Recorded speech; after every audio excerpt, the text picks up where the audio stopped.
Intensity, intensity जब भी हम निकालते हैं उसका फॉर्मूला क्या होता है, ध्यान रखना, energy per unit area per unit time, energy per unit area per unit time, ये इंटेंसिटी का फॉर्मूला होता है। अब टोटल एनर्जी, बिल्कुल सर, अगर ईएम वेव्स के अंदर निकालनी है तो एनर्जी भी कैसी लूंगा सर, टोटल एनर्जी। और एवरेज एनर्जी क्या होती है ईएम वेव की, हमें एनर्जी तो नहीं पता, हमें तो क्या पता है, एवरेज एनर्जी डेंसिटी क्या होती है, हाफ एप्सिलॉन नॉट स्क्वायर। लेकिन इंटेंसिटी के फॉर्मूले में तो एनर्जी आता है, एनर्जी डेंसिटी नहीं आता। तो एनर्जी डेंसिटी होता है क्या, energy per unit volume. Half epsilon not E not का स्क्वायर। सिर्फ एनर्जी निकालनी हो तो क्या कर दूं, वॉल्यूम को उधर जाके वॉल्यूम को मल्टीप्लाई मल्टीप्लाई कर देंगे। क्लियर है? Yes sir. ठीक है, तो मैं एनर्जी की जगह क्या लिख सकता हूँ, half epsilon not E not का स्क्वायर मल्टीप्लाई बाय वॉल्यूम और डिवाइडेड बाय क्या है, एरिया मल्टीप्लाई। टाइम। क्लियर है क्या यहाँ तक? हाँ जी Yes, सर। Yes sir. अब ध्यान से देखो, अब ये इलेक्ट्रोमैग्नेटिक वेव किसी सरफेस पे कहीं पर भी गिर रही होगी, किसी सोर्स से आ रही होगी, है ना, per unit area of a source, किसी सोर्स के एरिया मतलब सोर्स से निकल रही होगी, है ना। अब क्या करेंगे, ध्यान से देखना, कहाँ से आ रही है, crossing per unit second per unit area of a source, area कितना क्रॉस कर रही है उस सोर्स के एरिया को, है ना। अब एरिया तो ठीक है, लेकिन मेरे को तो वॉल्यूम का पता है, यहाँ पर वॉल्यूम को क्या एरिया में कन्वर्ट नहीं कर सकता, कर सकता हूँ, कर सकते। एरिया मल्टीप्लाई, ठीक है, डिवाइडेड बाय फिर से क्या हो गया, area multiply by time. But अभी भी मेरे को लेंथ तो नहीं गिवन, एरिया तो चलो मैं मान लूंगा क्योंकि एरिया से एरिया तो कट ही रहा है ना। मुझे बस लेंथ चाहिए और क्या चाहिए, टाइम चाहिए, है ना। हाँ, तो टाइम तो नहीं पता सर, कैसे करें, अब सोचो थोड़ा सा। सर एक बात बताओ sir, half epsilon not E not square, चलो यहीं पे रब कर देंगे ना, दो बार इक्वेशन लिख दी मैंने। लेंथ को मैं क्या लिख सकता हूँ, कितना डिस्टेंस ट्रेवल किया है मेरी wave, speed into time. Speed into time. कितना डिस्टेंस ट्रेवल किया है वही तो लेंथ है, और वो कितना होगा, स्पीड, स्पीड कितनी होती है, जितनी स्पीड ऑफ लाइट में टाइम, टाइम से टाइम। तो अब क्वेश्चन फॉर्मूला देखो क्या बच गया, half epsilon not. Square into C. तो ये किसका फॉर्मूला आया, इंटेंसिटी ऑफ ईएम वेव्स, किसका फॉर्मूला आया, क्या फर्क आया सर, इंटेंसिटी का फॉर्मूला दोबारा बोलो क्या आया, हाफ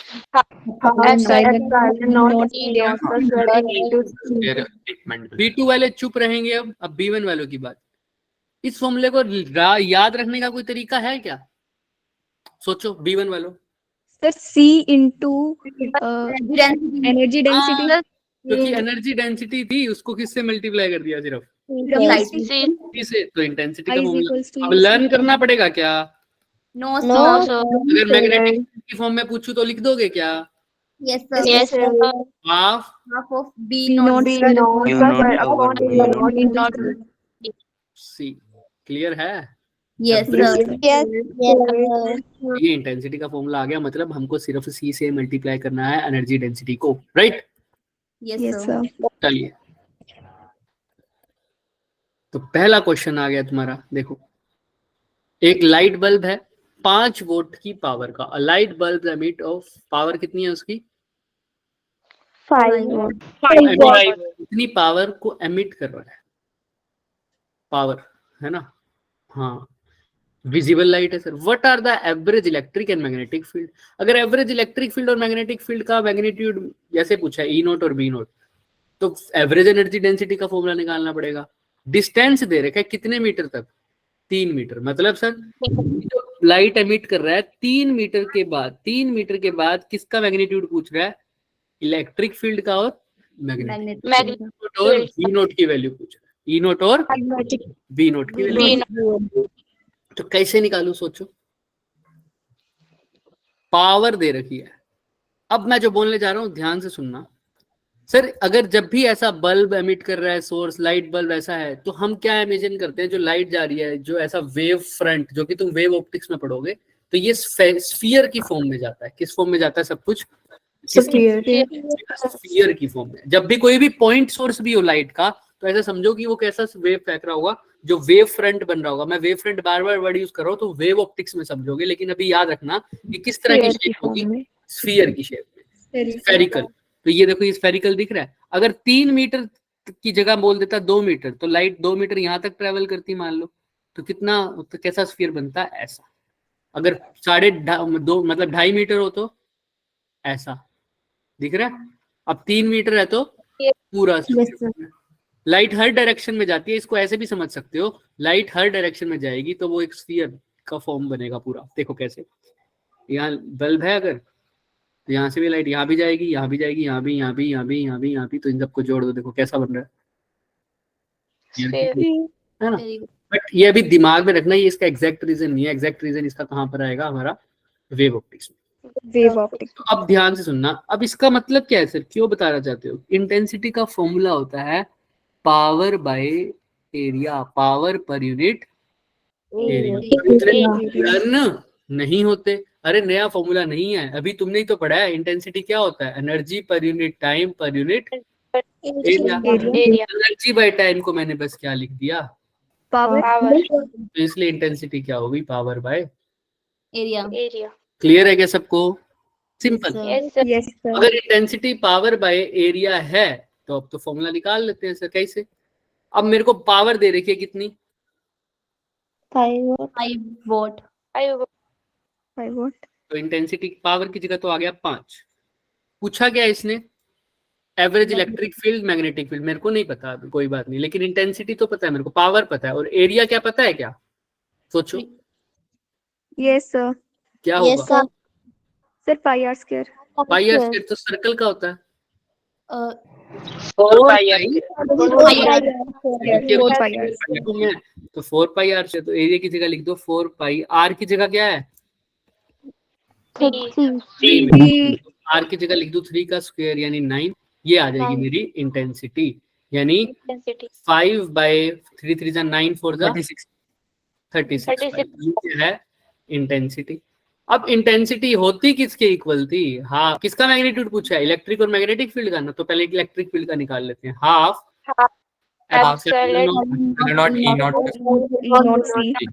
सी, ये इंटेंसिटी के इक्वल है। इंटेंसिटी मैं निकाल चुका हूँ 5 बाय